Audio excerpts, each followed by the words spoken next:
There once was a merchant who roamed through the land in search of rare pearls, the most precious and grand. And when he had found one of value untold, he sold all he owned to that treasure to hold. We all are like that merchant, walking through the land, trying to discern the ways of life, to understand. We seek a light to shine into our dark night, and in this pearl is everything without a price. The Son of God Himself is this pearl of great price, the image of the unseen God before our eyes. In Him the Father's glory makes its dwelling place, and all the Father's fullness fills Him with His grace. In Him all wisdom's treasures hidden stay. Through His own word, all things were made this way.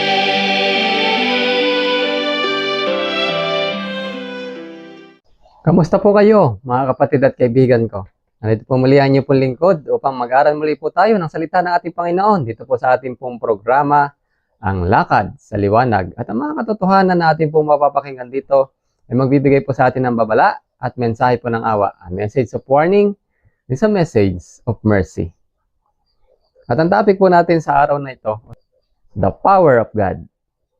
At sabi po dito, sa talata, for I am not ashamed of the gospel of Christ, for it is the power of God unto salvation to everyone that believeth, to the Jew first, and also to the Greek. Sapagkat hindi ko ikinahihiya ang ebanghelyo ni Kristo, sapagkat ito ang kapangyarihan ng Diyos sa ikaliligtas ng bawat isa na maniniwala o mananampalataya, sa Hudyo man o sa Griego. Malinaw na salita po ng ating pong Panginoon Diyos, ng salita mula sa kasulatan, ng salita mula sa ating Panginoong Jesucristo. Ang pabalita, ang ebanghelyo, ay hindi po dapat ikinakahiya, sapagkat ito po ang kapangyarihan ng Diyos, sabi dito, sa ikaliligtas ng bawat isa na maniniwala at mananampalataya. The one thing that is all the world is seeking after is power. Some seek it by means of wealth, others through politics, others through learning, and still others in a various other ways. But in whatever enterprise men engage, the object is the same, power of the some kind. Yan po, malinaw na sinasabi dito na isang bagay na hinahangad ng mga tao sa sanlibutan ay walang iba silang hinahanap kundi ang kapangyarihan. Ang iba, sabi po dito, ay hinahanap ito sa pamamagitan ng kayamanan. Ang iba naman ay hinahanap ito sa pamamagitan ng politika. Others through learning. So yan po ang realidad ng buhay. Ang kapangyarihan ay mahahanap daw minsan, hinahanap ng tao sa pamamagitan ng yaman, pera, o anumang uri ng kayamanan sa sanlibutan ito. Sabi po dito, sa pamamagitan din ng politika. At sabi po doon, kung nais mong yumaman, at kung nais mong magkaroon ng kapangyarihan, gamitin mo ang tinatawag na trabaho na drug lord, gambling lord. Pero meron din sa realidad ng buhay na kahit na yung praise the Lord, o kahit na yung relihiyon o gawain ng Panginoon na gagamit din sa kapangyarihang ito. Ngunit ang kapangyarihang yon na ginagamit ang relihiyon ay napupunta doon sa hindi magandang gawain na nagre-resulta ng pagiging corrupt o korupsyon, na pati na rin sa relihiyon ay napapasok na. Yan po ang gawa ng kaaway. At sabi po dito, pero kahit ano pa mang uri ng larangan ito, iisa lang ang hangad ng tao, kapangyarihan. Ngunit ang kapangyarihan Sabi po dito, God has not placed in the human heart a craving for any of these things, and pursuit of them is a perversion of that desire which He has implanted in human breasts. Ang sabi po dito, na anumang mga bagay sa sanlibutan ngayon na nakikita natin na ang mga tao, ang mga pinuno ng gobyerno, ang mga tao ay naghahangad ng kapangyarihan sa pamamagitan ng iba't ibang larangan, ay hindi po ito ang nais ng Diyos. At sabi po dito, hindi po ito ang nais ng Diyos na maging sa atin sanang kapangyarihan o maging nasain o hangarin sana ng kanyang bayan, lalo tigit ng tao ng ating pong Panginoon Diyos, ay hindi sana ang mga bagay na ito. Hindi po yun yung original na nais ng ating pong Panginoon Diyos sa atin. Sabi po dito, He desires that man should have His power, but none of these things which men ordinarily seek can give it.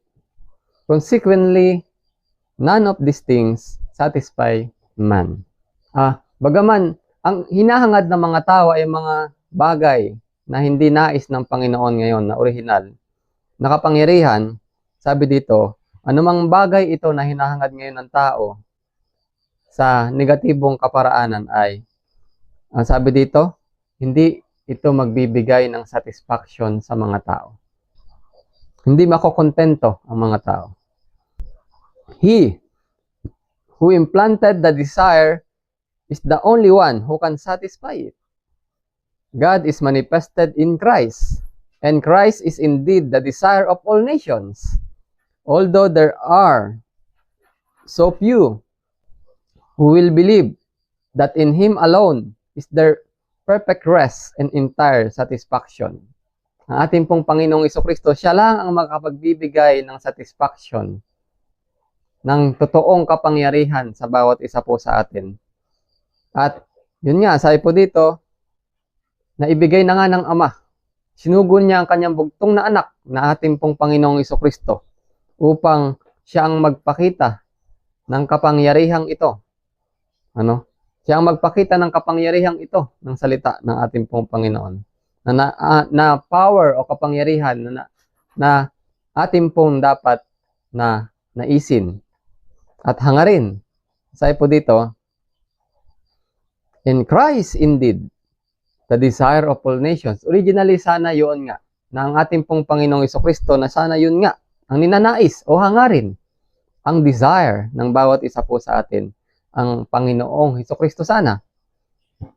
Pero, sabi dito, kakaunti, few, kakaunti, iilan, mangilan-ngilan lang, sabi po dito, ang naniniwala na siya lamang, na ating pong Panginoong Jesucristo, na bugtong na anak ng Ama, na siya lamang ang magbibigay sa atin, in Him alone, sabi po dito, na magbibigay po sa atin ng perpektong kapahingahan at entire satisfaction. At yung kapangyarihan, the power of God, sabi po dito, ay walang iba, kundi sa Panginoong Jesucristo lamang natin po ito matatagpuan. To every unsatisfied mortal, the invitation is given, O taste and see that the Lord is good. Blessed is the man that trusteth in Him. O fear God, ye saints, for there is no one to them that fear Him. Sa lahat ng mga tao na nagnanais na sumagot sa imbitasyon ng ating pong Panginoon Diyos, sabi dito, ay ating tingnan, O taste and see that the Lord is good. Na ating pong hangarin ang ating pong Panginoong Jesucristo. Na ating pong hangarin ang bugtong na anak ng Ama, na siya pong magbibigay sa atin ng lahat ng biyaya at ng mga pagpapala na nais po natin. Even power, yung kapangyarihan na siya pong hinahangad natin. Kapag meron na po si Kristo sa ating pong puso't isipan, kapag tayo po ay naniwala at nanampalataya sa Panginoong Jesucristo, wala na po tayong hahanapin pang iba. O fear the Lord, ye saints, for there is no one them that fear Him. Wala na po tayong hahanapin sa lahat ng nais na sumunod, sa lahat ng nais na manampalataya at patuloy na lumakad na kagaya po ng nilakaran ng ating pong Panginoong Jesucristo. Power is what men desire in this world. And power is what the Lord wants them to have. But the power which they are seeking would ruin them, while the power which He desires them to have is power that will save them. Ayan po mga kapatid at kaibigan ko, malinaw na sinasabi dito na power, kapangyarihan ang nais ng tao sa sanlibutang ito. Hanggang sa panahon ngayon, at ito ang talagang hinahangad kahit na ng bawat leader ng mga bansa. Kaya nga humahantong kahit na nga sa digmaan. Kaya nga nagkakaroon ng digmaan ngayon dahil sa kapangyarihan. At ang kapangyarihang ito ay sinasamantala ng mga nasa posisyon. Nakasulat po sa propesiya, nasabi dito, the moneyed man, the leader of each country. Yung kapangyarihan na kanilang hawak ay kanila pong ginagamit to control the market. Kaya po may krisis na nangyayari ngayon sa ating pong sanlibutan. And power in what the Lord wants to have them. Ganun din naman, na kung paano ninanais nga ng tao, ay yun din naman ang nais ng Panginoon Diyos, na yung kapangyarihan ay maibigay din sa tao. Ngunit iba lang kasi yung gusto po natin ng mga tao na kapangyarihan. Itong kapangyarihan na makamundo. Kapangyarihan na dalawang bagay. Kapangyarihan sa kasamaan, kapangyarihan ng kabutihan. Yan po mga kapatid at kaibigan ko. Kapangyarihan na makamundo, kapangyarihan na makalangit. Yan po. Masaya po dito, but the power which they are seeking would ruin them, while the power that which He desires them to have is the power that will save them. Ang kapangyarihan na hinahangad ng tao ngayon sa panahong ito ay magpapahamak sa mga tao. Patungo ito sa kapahamakan. Malawak man ang daan na parang tila sa ikaliligtas, ngunit kapahamakan po ang tungo. Ang sabi po doon.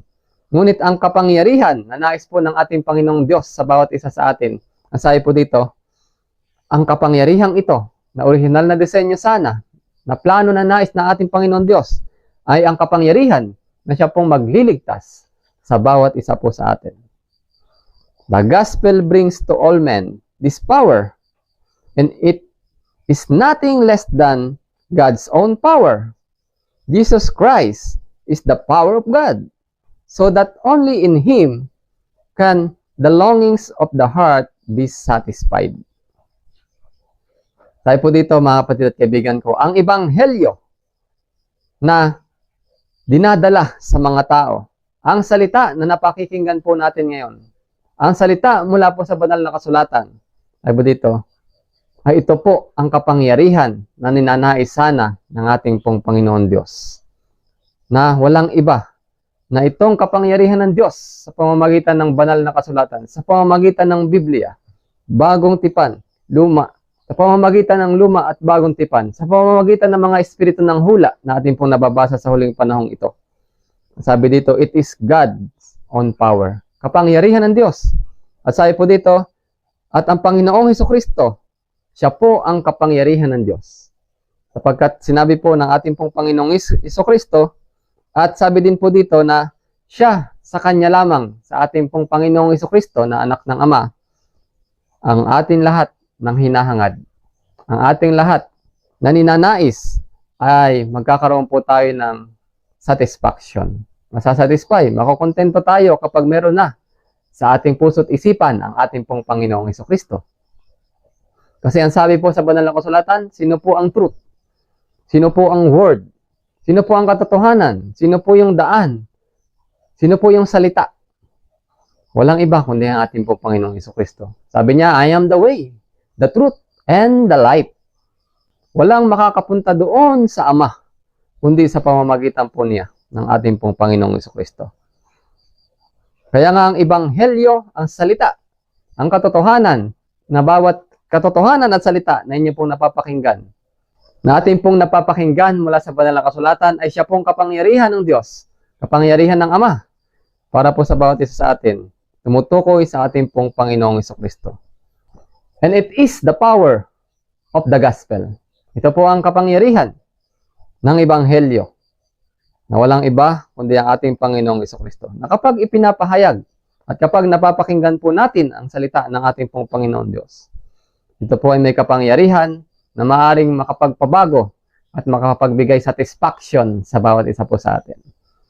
And I saw another angel flying in the midst of heaven, having the everlasting gospel to preach unto them that dwell on the earth, and to every nation, and kindred, and tongue, and people, saying with a loud voice, Fear God, and give glory to him, for the hour of his judgment is come, and worship him that made heaven, and earth, and the sea, and the fountains of waters.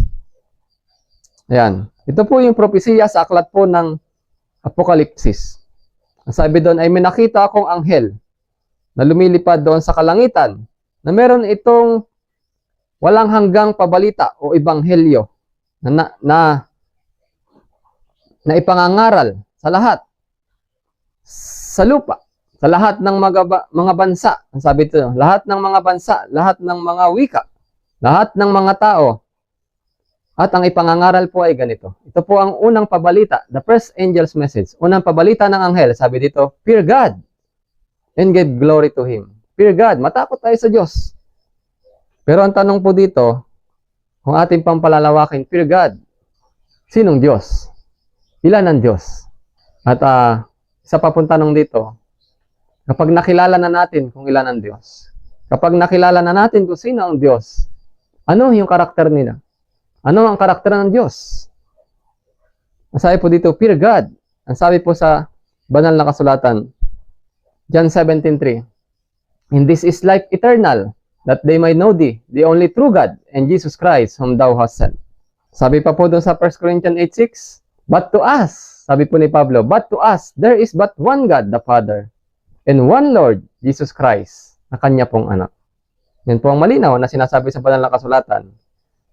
At kapag nalaman na natin na meron palang nag-iisang tunay na Diyos ang Ama at meron siyang nag-iisang anak, the only begotten Son of God, not adopted, but the only begotten Son of God. Not metaphorical, but the only begotten Son of God. Our Lord and Savior, Jesus Christ. Nakilala natin na may nag-iisang Diyos ang Ama. Nakilala natin na may bugtong siyang anak na ang ating Panginoong Jesucristo. Ano ang kanilang karakter? Ang sabi po dito, malinaw sa banal na kasulatan sa 1 John 4:8, God is love.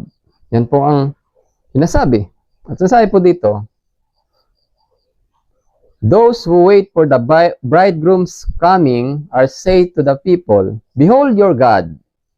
Sino ba yung Diyos na ating ibibehold?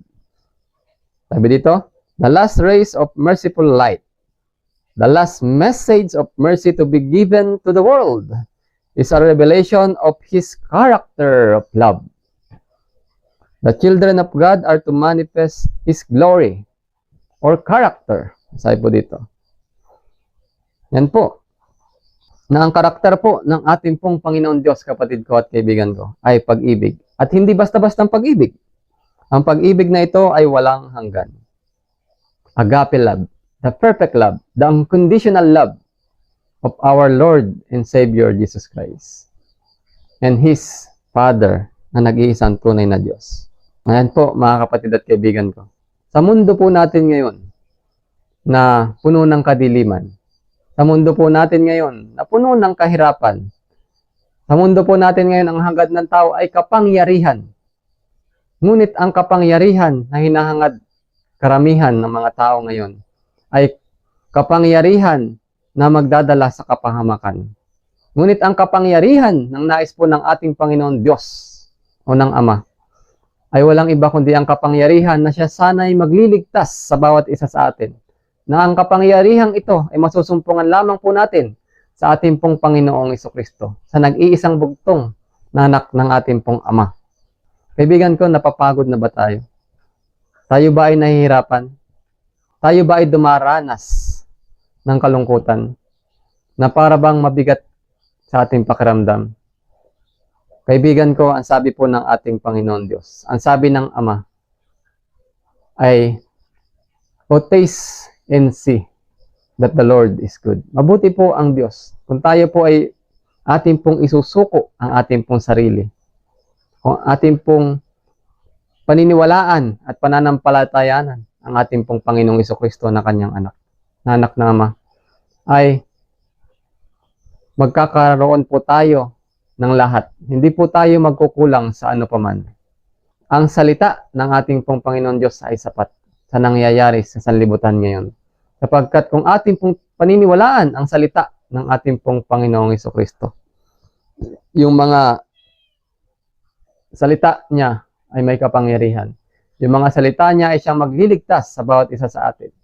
Halimbawa na lamang po sa nangyayari sa ating sanlibutan ngayon. Ang mensahe po ng ating Panginoong Jesucristo sa mga huling araw na ito na isa sa solusyon sa krisis o sa ipinakita na sa propesiya ng isang mensaheng mahalaga ay ang country living, na tayo po ay pinalalabas doon sa syudad, pinaalis sa syudad at tayo po ay mamuhay ng simple. Kung tayo man ay kagaya ng kwento ng isang tao na naghahanap ng isang kayamanan. Nang makita niya ang kayamanan na ito ay ibinenta niya ang lahat. Iniwan niya ang lahat, binenta niya na ang lahat para lang makuha ang kayamanan na yon. Ganon din nawa sa bawat isa po sa atin ngayon. Na kapag nakilala po natin ang ating pong Panginoong Jesucristo, kapag nakilala po natin ang anak ng Diyos na nagsakripisyo, na binuwis o ibinigay ang kanyang buhay, na napako doon sa cross ng Kalbaryo, sapat na sana. Makontento na sana tayo dahil ito ang kapangyarihan ng Ama. Ito ang the power of the gospel. Kapangyarihan ng Ebanghelyo, ang ating pong Panginoong Jesucristo. At sabi doon na ito ang magbibigay sa atin ng pagiging kontento sa ating pong buhay. Take the world, but give me Jesus, ang sabi po doon sa isang awit. O siyang napakahalaga sa panahon po natin ngayon, na ang maniwala at manampalataya sa ating pong Panginoong Jesucristo, nag-iisang bugtong na anak. Kaya nawa po ipagpalain po tayo at patuloy po tayong manampalataya. Patuloy po nating hukayin ang mga katotohanan upang sa gawin lalong magliwanag ang mga katotohanan ito, na siya pong magdadala sa atin patungo doon sa kaligtasan o patungo doon sa Ama.